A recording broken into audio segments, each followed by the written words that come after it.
Hey,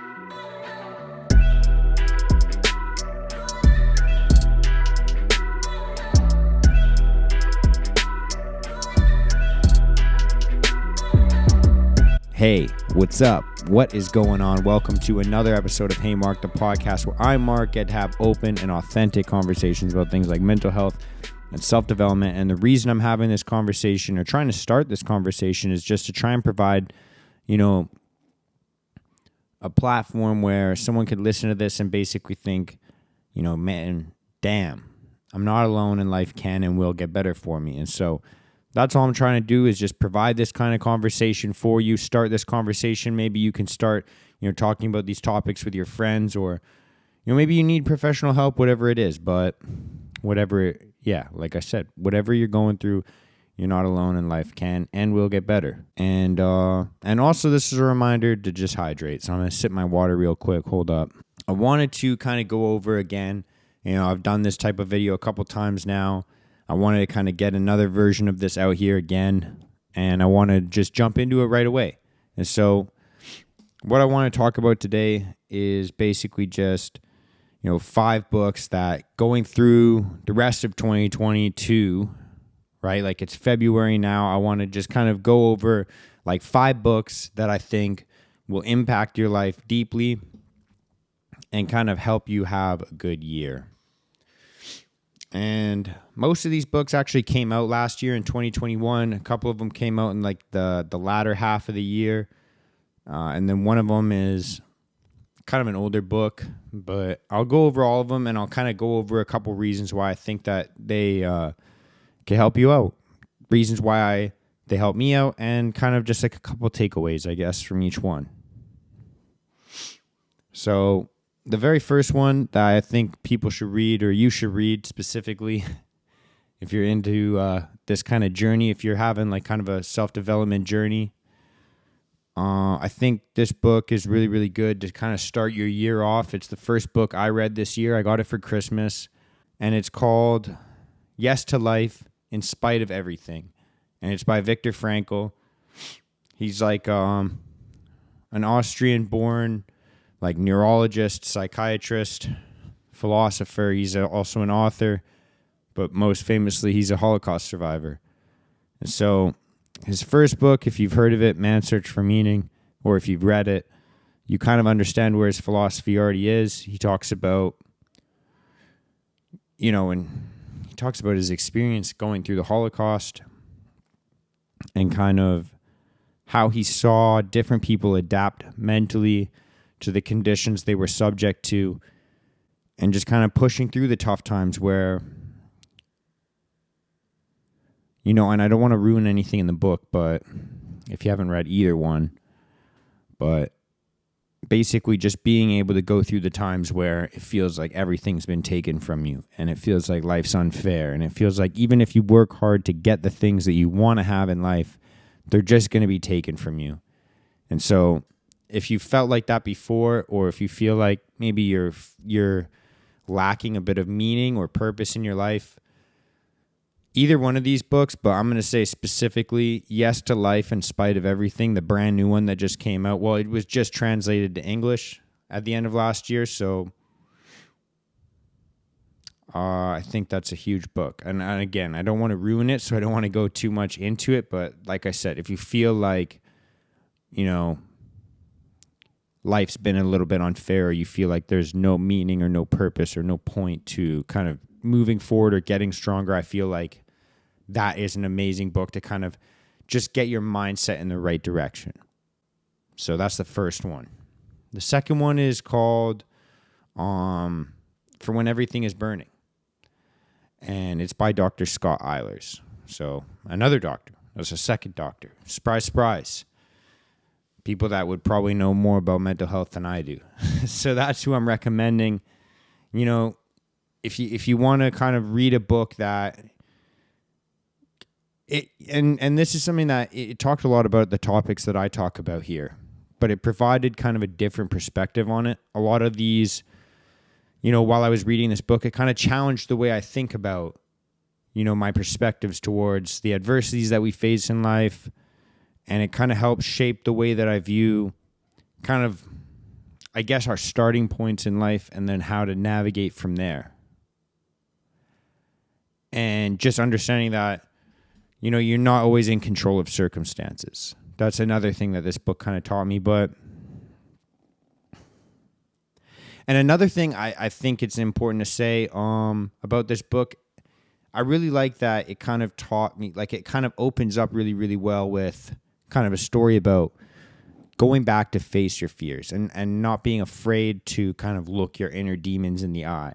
That's kind of how the story or the book begins, with a little story about that. And I think that that's kind of the best way to set the tone for any self-development journey, or when you start on any, you know, improvement in your mental or physical health, is just kind of going back in the very beginning to just face your fears, or at least identify what your fears are.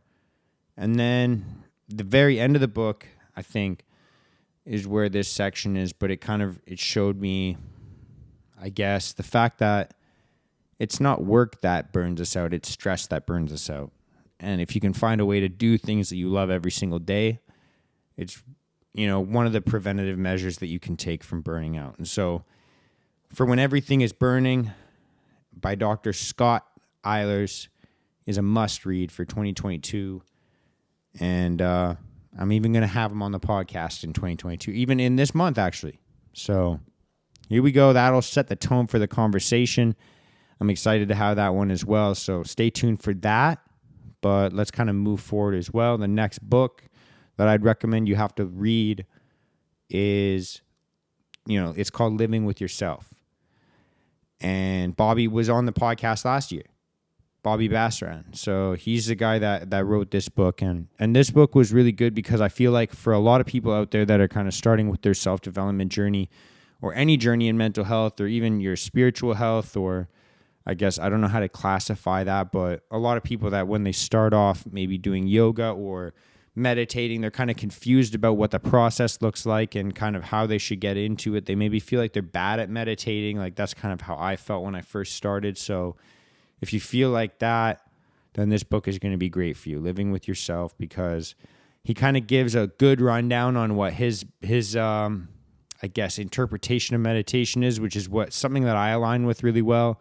It kind of helped me view that a little bit differently as well, and kind of showing me like different meditations or styles of meditation that you can have, or different things that you can meditate on, whether that's kind of loving kindness, or kind of with, you could be meditating on the wellness of somebody else or something like that. You know, I always kind of thought of meditation as a strict practice of not thinking. So the way he explained it was really down to earth and really connected with me, for someone being that, you know, the simple-minded person that I am. So that book definitely is a must read.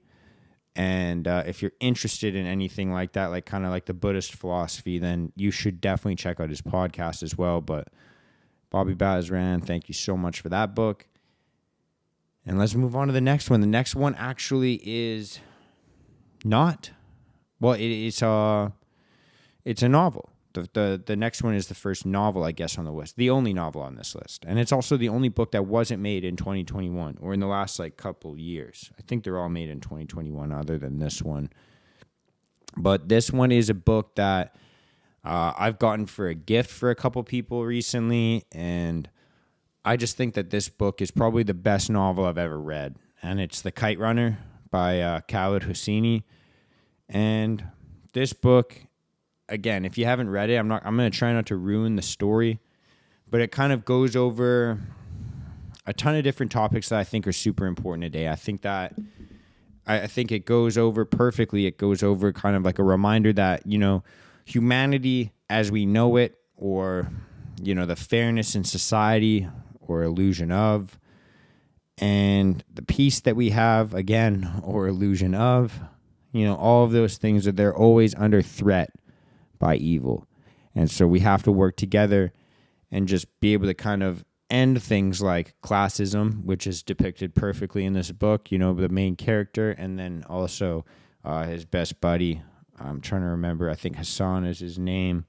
It goes over different themes like, you know, betrayal and redemption, but just kind of how we act on an individual level in every single circumstance in our life. So this book, it's an emotional roller coaster. I love it. It definitely was one of the first novels that I read that kind of hooked me in. I typically don't read a lot of novels, so for me to even go through a novel and read it like this was huge. But I had a lot of takeaways from this novel that I think a lot of people could benefit from, and it just kind of opens your eyes to a little bit of a new perspective as well. So definitely like that one. And then the very last book that's going to be on this list is Green Lights, which is Matthew McConaughey. Sorry, I'm just going to have one more sip of my water here. Dang, dude. There's a lot of talking.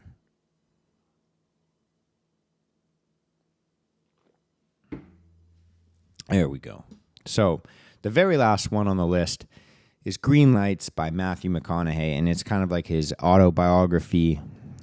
And Matthew McConaughey is such an interesting guy. I heard his interview on Joe Rogan a long time ago, and then they were talking about this book coming out, so that was what kind of piqued my interest in it.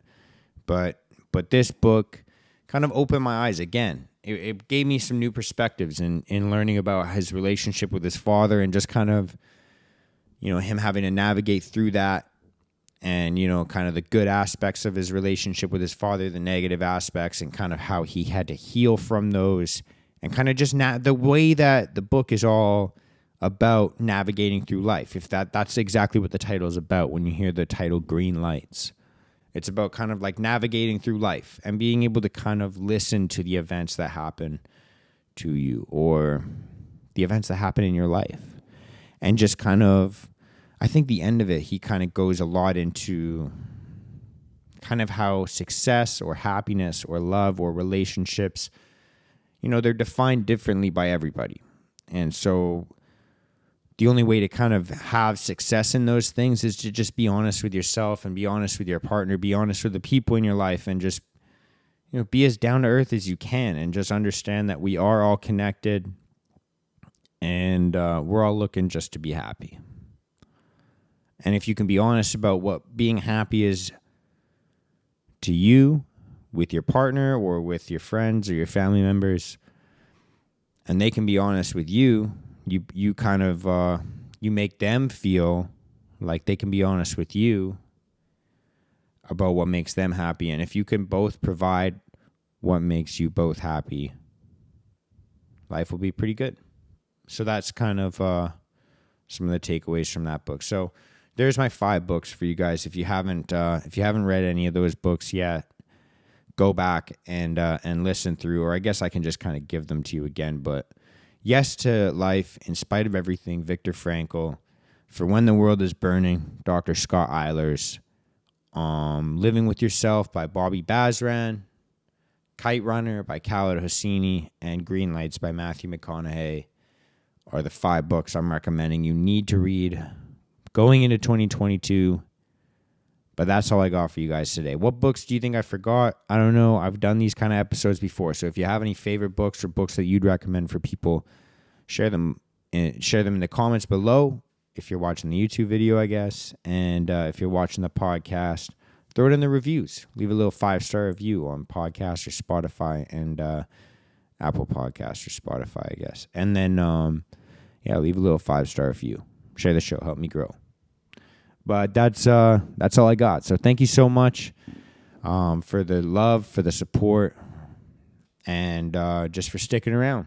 Let's make 2022 our bitch. Thank you. All right, much love and peace out.